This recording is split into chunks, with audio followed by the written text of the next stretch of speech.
ये जो अनमैनेजेबिलिटी है, जिसे कहते हैं कि ज़िंदगी गैर मुनज़्ज़म हो जाती है या बंदे की ज़िंदगी अपसेट हो जाती है, जिसमें बदनामी का पहलू शामिल है, जिसमें तालीम ख़राब हो जाती है, जॉब ख़राब हो जाता है, भरोसा नहीं रहता, लोग एतमाद नहीं करते, लोग अजीब नज़र से देखते हैं, लोग बदनाम कर देते हैं।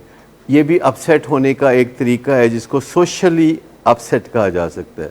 और फिर एक होता है स्पिरिचुअली अपसेट, कि वो बंदा अपने आप को भी पसंद नहीं कर रहा होता। यूजुअली पेशेंट अपने आप को बहुत नापसंद कर रहे होते हैं और कभी बहुत बुरा भला भी कह रहे होते हैं अपनी ही हरकतों की बुनियाद पर। अपनी प्राइवेसी में अकेले में अपने आप को कुछ ना कुछ मनफी रिमार्क्स, गाली गलोच अपने साथ करते हैं। और एक है कि उनका जो रिलेशनशिप है किसी ऐसी ताकत से नहीं रहा होता, नशे के अलावा किसी ऐसी ताकत से रिलेशनशिप नहीं रहा होता जिसके साथ चिमट के बंदे को थोड़ा सहारा सा महसूस हो। हर इंसान ने कोई ना कोई हायर पावर, कोई खुदा पे यकीन रखा होता है जो कि ऐसे मौक़ों पे काम आता है जब कोई बेयकीनी की कैफियत होती है, जब कोई ज़िंदगी में मुश्किलात का सामना होता है और कोई रोशनी की किरण नज़र नहीं आती, तो बंदा कहता है यार अल्लाह करेगा। तो फिर हम जो अल्लाह के साथ क्लिंग करते हैं या अपने अब्बा के साथ क्लिंग करते हैं या माँ बाप के साथ या दोस्तों के साथ हम जुड़ते हैं, जो मैं नहीं कर सकता ये करेंगे, तो उससे एक स्पिरिचुअलिटी की खुशबू आती है। तो हमने कहा कि फ़िज़िकल, साइकोलॉजिकल, सोशल और स्पिरिचुअल अपसेट होता है वो।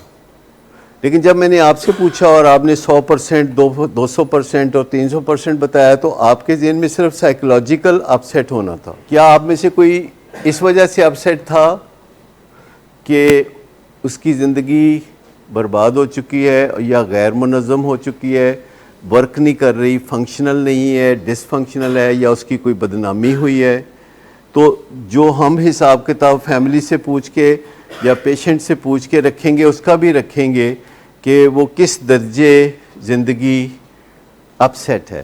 तो शुरू में अगर कोई पेशेंट कहता है कि मेरी लाइफ की जो बर्बादी है बस वो 10% अपसेट है, 90% मेरी लाइफ ठीक है, तो क्या इम्कान है कि 50 दिन के बाद वो क्या कहेगा?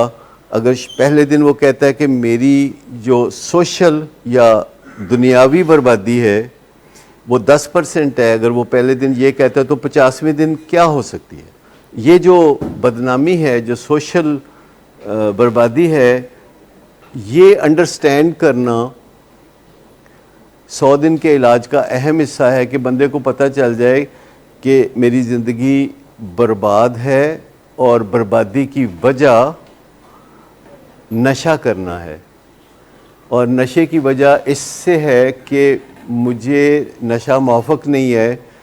डिज़ीज़ कॉन्सेप्ट समझना है कि जो दूसरे लोग हैं वो नशा करके महफूज रह सकते हैं, मैं नशा करके तो महफूज नहीं रह सकता, और अगर मैं थोड़ा नशा करना चाहूँ तो मुझे ज़्यादा नशा करना पड़ता है, और मैं ज़्यादा नशा करूँ तो मुझे थोड़ा असर होता है, और मैं कोई वक्त नहीं देखता, मैं कोई जगह नहीं देखता, मैं कोई मौका नहीं देखता, मैं बिल्कुल नशे के मामले में पावरलेस हूँ।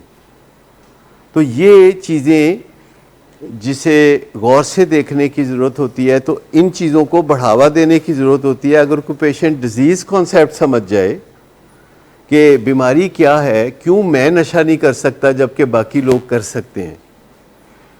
पेशेंट अक्सर जब उन्हें कहें कि नहीं आप नहीं कर सकते, आपके दूसरे जानने वाले जो नशा करते हैं वो शायद कर सकते हैं, तो वो कहते बड़ी ज़्यादती है, ऐसे फिर बिल्कुल इंसाफ ना हुआ। ये तो बिल्कुल इंसाफ की बात नहीं है कि मुझे जो नशा बहुत अच्छा लगता है तो मैं नहीं कर सकता और दूसरे लोग जो हैं वो कर सकते हैं, तो ये तो बहुत नाइंसाफ़ी है।